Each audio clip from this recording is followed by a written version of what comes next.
Oh, hello, there you are. Good. Glad you've popped in. I'm just having a little muse. I get asked a lot, well, a couple of times, why have you got so many cars? To which I often honestly answer, I don't know.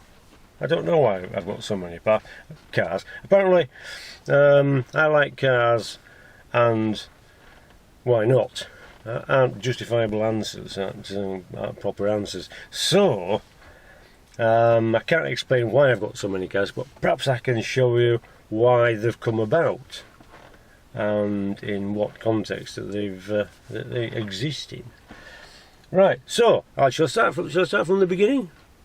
Okay, I'll start from the beginning. Right, in the beginning there was nothing, and then the gods got together and they thought, let's have a game of football. So they made some planets, had a kickabout for a bit. And then they thought, they got bored with that, thought, let's have a people making game. They'll never see each other because we're going to spread them about.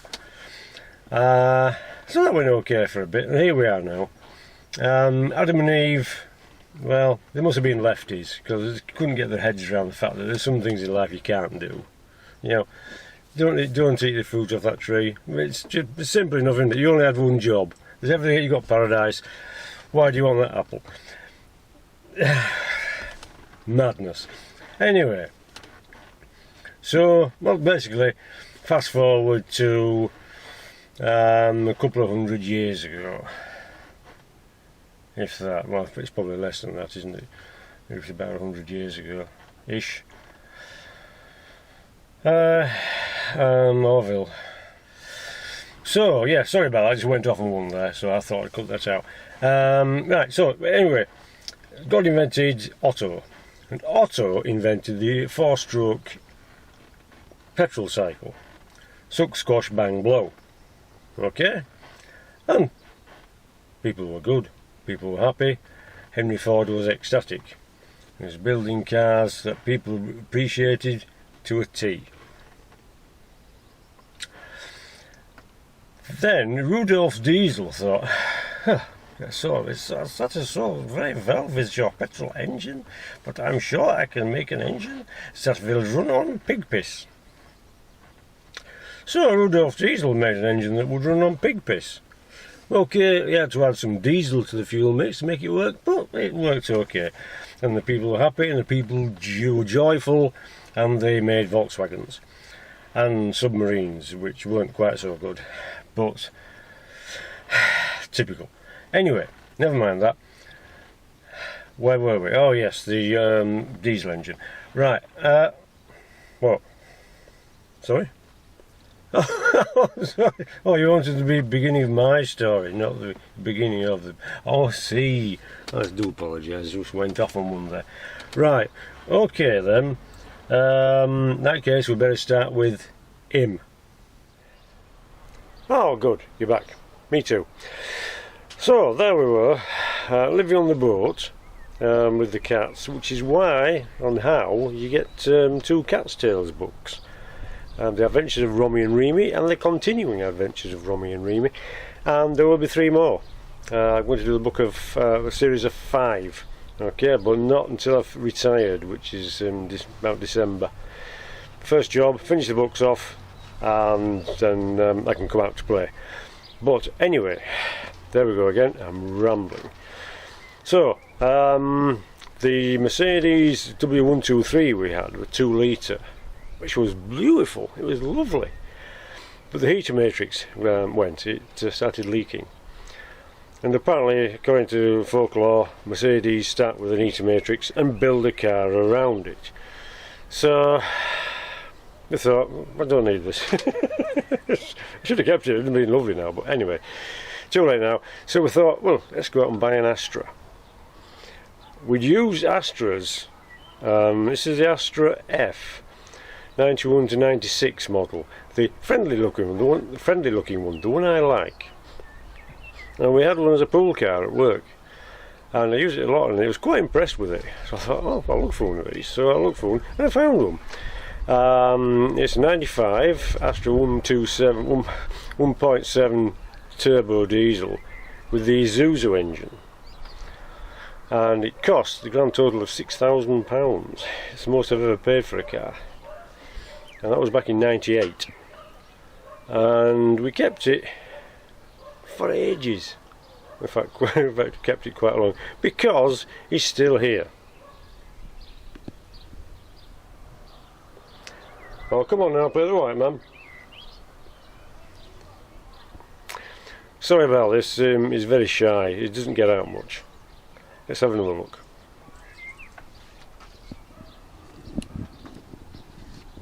Oh, there he is, look. He's hiding under there.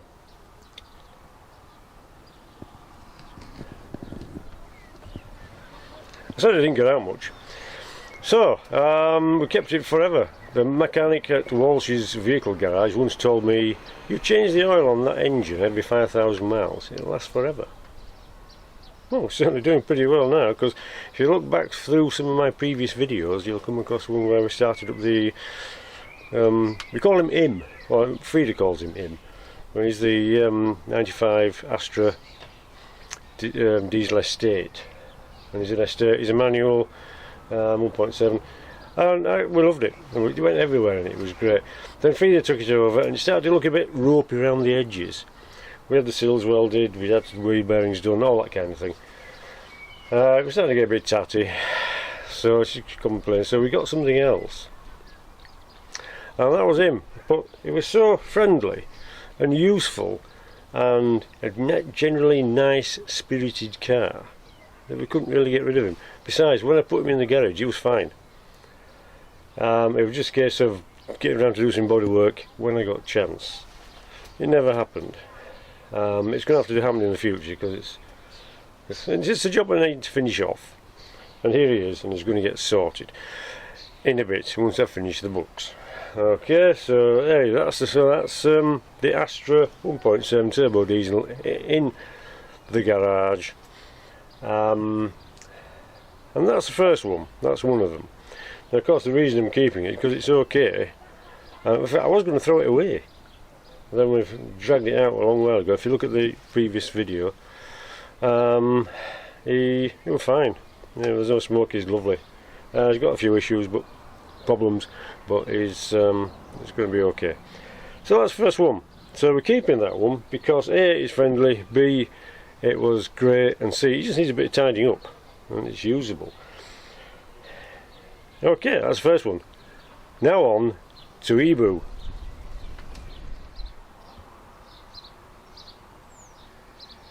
So this is Ebu. Ebu is 1.6. No, it's 93. Here's Ebu. 1.6 SE. Yes, the last of the red hot SE engines. The SE was the multi-point injection one. The NZ was single point, so basically a carburetor.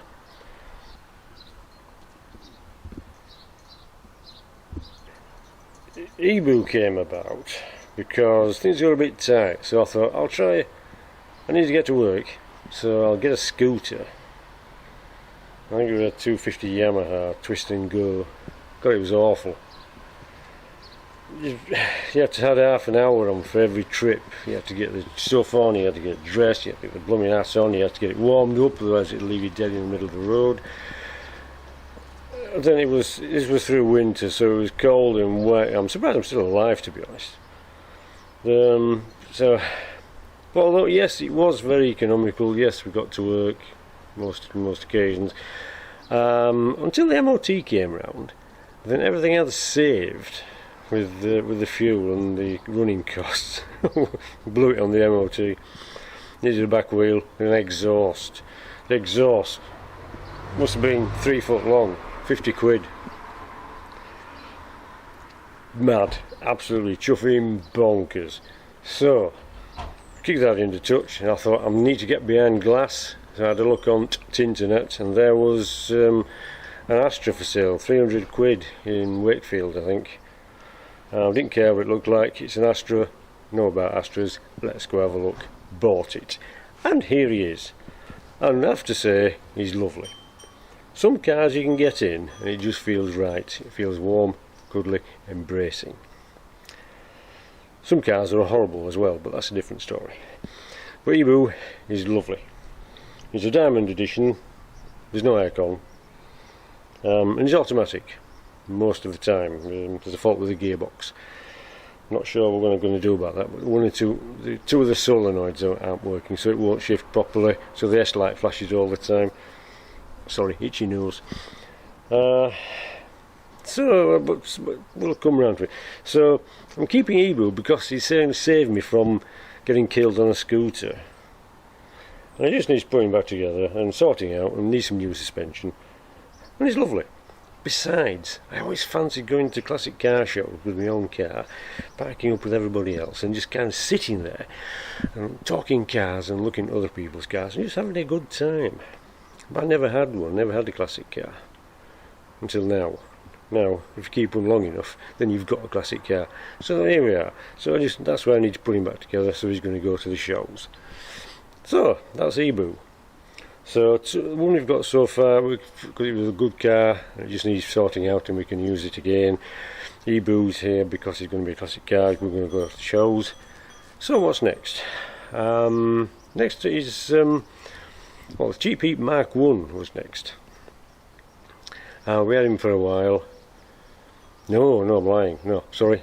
Big Lollopy came next. Right, so Big Lollopy came out, so I couldn't dig out the drive anymore in winter to get the snow away from getting an ordinary car out. I needed something which would just drive out over the snow, not have to worry. That's why I've got the Land Rover. Okay, that's why we have the Land Rover, so we can get to work in winter. But because it was so hugely unreliable, I had to look around for a little Cheap Heat Mark 1 to kind of fill in the gaps when he was off the road, which was most of the time. So it was something with cheap road tax, cheap insurance, cheap everything really, 30 quid road tax. Kept it for years, went to Disneyland Paris in that car, and then one day it blew up. It was my fault, so it never accelerated. I always kind of had a feeling if you accelerated too much it would blow up, and it did. Until then I'd been careful, but then one night I came home, booted it, bang, off it went. I've never seen so much white smoke in all my life. It was awesome. So poor old thing died, but the seeds of hope were born. So I thought, look out for another Fusion. That's when old Stinky came in.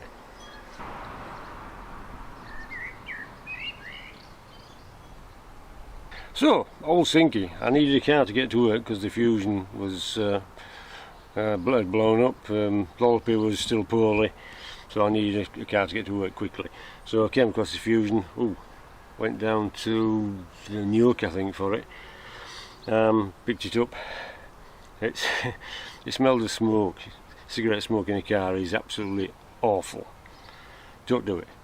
If you smoke, just don't do it. It's just nasty if you don't smoke it. It's really awful. So that's why it's called Old Stinky. Plus the fumes coming out the back. So here we are. He's 56. He's got the trip computer. It's quite comfy. It's lovely on a long drive. It's economical. I missed out with the road tax. They're not all 30 quid.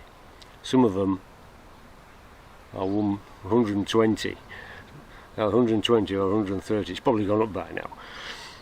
But that was a bit of a shock. But they were nice. And when you understand about Fusions, and we fixed him up. He did the timing belt and bumming clutch and all the stuff you have to do. EGR valve, all the stuff you have to do. So we kept him. So we're free to use him now. And he's okay. I mean, we put all this money into it. Why do we keep it? So it's a nice little spare car, and it'll last for a bit. So you don't sell good cars, do you? You keep them. So there we are. Then on Cheap Heat came on. Can't show you Cheap Heat. He's away on holiday at the moment. But he's a 03 Fusion. He's had everything done. He's all the clutch, timing belt, all blah blah blah, all the stuff, all the beans. And it's 30 quid a year road tax. You can't get rid of a 30 quid a year road tax car, can you? Okay, so far we've got Ebu, who is going to be a show car, Him, the Burgundy Astra, he's just going to be a nice car eventually. All stinky. It's just nice, it's reliable. Cheap Heap, excellent, you've seen Cheap Heap. And then, last but not least for the moment, okay, actually Jugs came along next. So, Jugs. So we had a horrible experience with the first Discovery, so what did I do? I went and bought another one. Yeah, because I still have to get to work, I still have to drive over the snow. That's why we've got a Discovery. So, you see, I don't need to say much more. He's a TD5, it's Jugs. He's excellent. Not had to change the cylinder head gasket yet in about 1.5 years. That's a major result. So we've got the Discovery, so I can get to work without having to dig the chuffing drive out to get an ordinary car out. And then that leaves the petrol Fusion. All hail the petrol Fusion. It was an accident, to be honest. Everything we have in the fleet is diesel. So little old me thinking, if there's ever a problem with getting all the diesel, we're both going to be stuffed for getting to work. So what we need in the fleet is a petrol car. So I looked for a Fusion. There were a couple for sale. One of them was 133,000 miles. It was okay. It wasn't as far away as Hereford. But he wanted 800 quid for it. Okay, so but this other one, 77,000 miles, damaged front bumper, and that was in Hereford. I didn't know it was in Hereford. Well, I did know it was in Hereford, but I never thought I'd buy it. I'd buy it because I put a bid on of 650, which is way below anything I would have expected. I would expect it to go for 1,000 at least, even with a hole in the front bumper. But no, you all let me down, and £620 later, here's a petrol Fusion. A little bit earlier than I anticipated, but here it is. So, that's why we've got so many cars. We've got one in the garage that's too good to get rid of. Ebu's going to be a nice little car to take to the shows. Jugs, 4-wheel drive so I can get to work. Petrol Fusion, in case there's a problem with diesel, so we can still get to work. You might have noticed the recurring theme here of going to work. Now, I'm not keen on going to work, don't get me wrong, but it's necessary to earn money to pay for all these cars and other stuff. Right, so that's more or less summed it up, hasn't it? So we've got Ebu, Im, Old Stinky, which is just excellent. Why you'd get rid of a good car? Jugs for getting to work in winter, and Cheap Heap for being cheap, because he's cheap, so he's cheap road tax. So why would you get rid of that? And a petrol Fusion in case there's a problem with diesel. So that's why we've got so many cars. It's not by accident, really. It's not a conscious thing thinking I'll go out and get loads of Fusions, Land Rover Discoveries and Astras. Okay, so I hope that's illuminated your thoughts somewhat. It doesn't mind, I'm just a befuddled mass as usual. Anyway, so, flies. No flies on me, just the marks where they've been. Okay, so that's a dear old Ebu. One other reason why I kept Ebu, electric radio aerial. Not sure if it still works. Covers are a bit cracked. But I mean, you can't get rid of a car with an electric radio aerial, can you? I mean, for goodness sake, electric radio aerials, folding dormers. You just got to keep them. You just got to keep them. So there we are. That's my excuse for having 1, 2, 3, 4, 5, 6 cars. Well, first of all, one of them's Frida, so she needs one.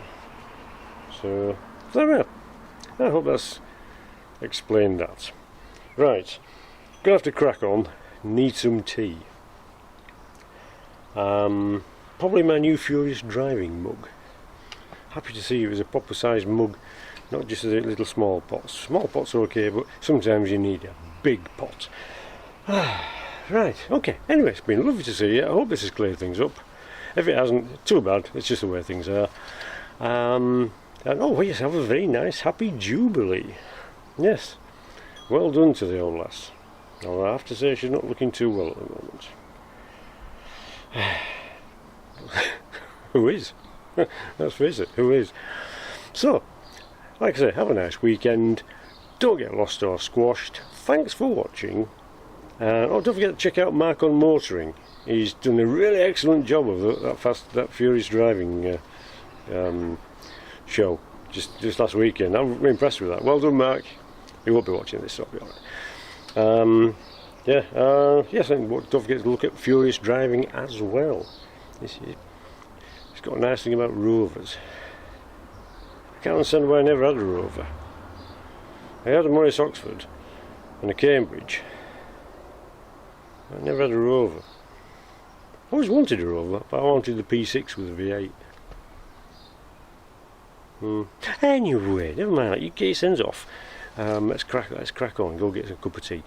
So, I'll see you in a bit.